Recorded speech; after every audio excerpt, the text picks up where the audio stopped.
Welcome back, everybody. So today, let's talk about Blumhouse's newest movie called You Should Have Left, starring Kevin Bacon and Amanda Seyfried. The basic story is that a family moves into this new house, and it's very spooky, and a lot of spooky stuff happens. So, everything I heard about this movie going into it was that it was very negative. I had heard everywhere that this movie was lambasted by YouTubers and critics. Like, everywhere I looked, this movie was getting trashed. So I was really interested going into this one what I would think. I of course like to see and review almost everything, so it's kind of an obligation already, so I don't feel bad watching this one or hearing negative backlash before I watch the movie. But coming out of the movie, I could totally see why people wouldn't like this movie. I, for one, am going to try to find something good about this movie. I'm going to try it. I will try to find something. There's got to be something. The acting's good. That's all I got. I can feel while watching this movie that Kevin Bacon and Amanda Seyfried are really trying. They also have a little girl in this movie who's a really good actress. I think that all three of them, they're basically the only characters in the movie besides a few little side characters.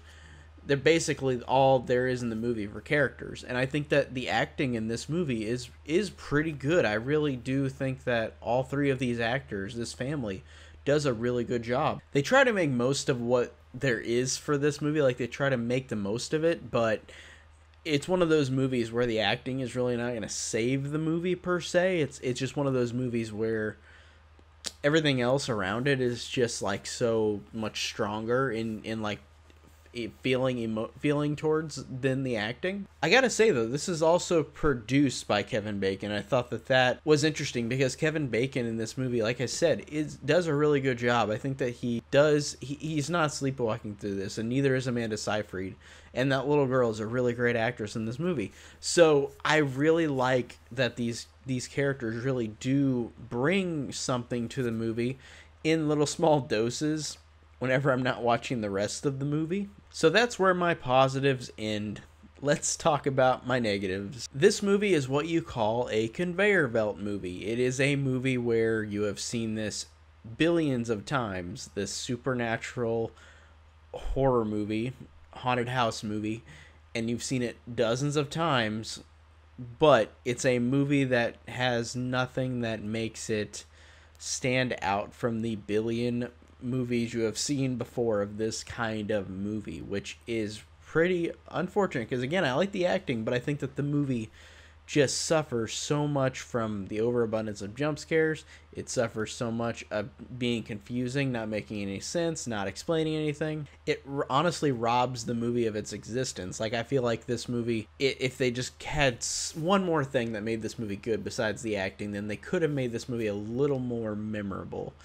But as is, it's just not memorable because everything is so incredibly bland. Without spoiling it, the ending for me, I thought was interesting at first, and then when the actual like last couple minutes of the movie happened, it honestly pissed me off. I was sitting there like, okay, so you're going to explain the whole thing, which I'm not against. I'm not against explaining it. But then it begs even more questions, and then it's even more confusing.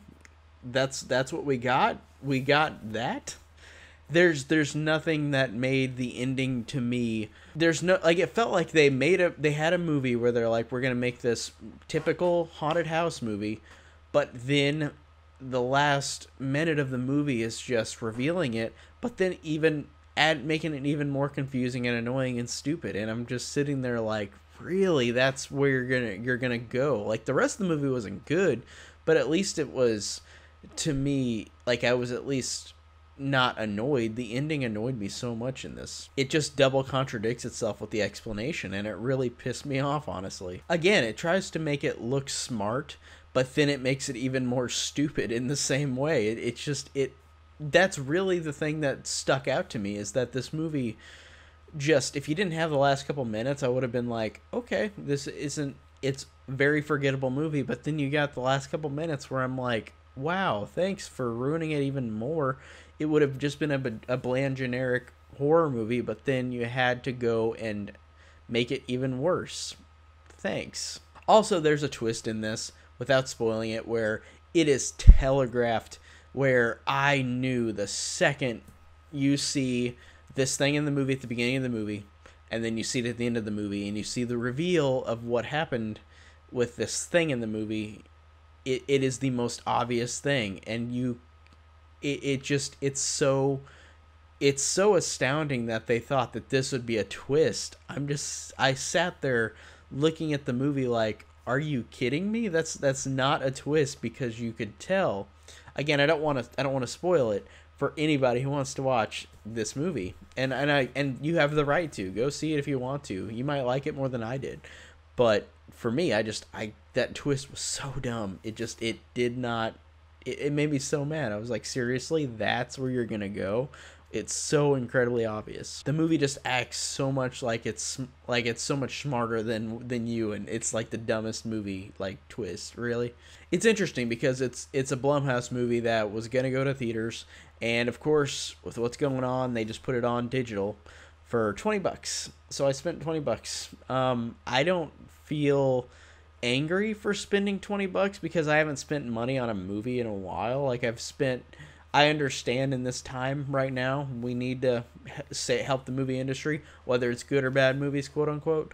So I still am supporting these movies digitally.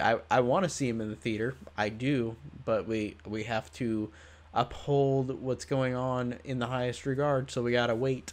But we at least are still getting these movies released. It's just a little bit more money for me to rent it than it would have been to not to like go see it in the theater. But I'm gonna support the movies because I love movies. I love seeing them. I love good or bad movies, just watching them and supporting them. So of course I'm gonna support this, even though it was $20. It didn't feel super wasted. It was just a movie that really didn't work for me. I also was annoyed too. Quick side note, that this movie is trying to be less is more, but it just didn't work. And I really like horror movies that do less is more, where you don't see as much. But then this movie just didn't work that way. It really didn't have anything that made me go, this is something that I was completely interested in, or something that I completely loved. Didn't even like this movie. I didn't hate it, but I really didn't like it. And it just suffers from being incredibly bland and incredibly generic.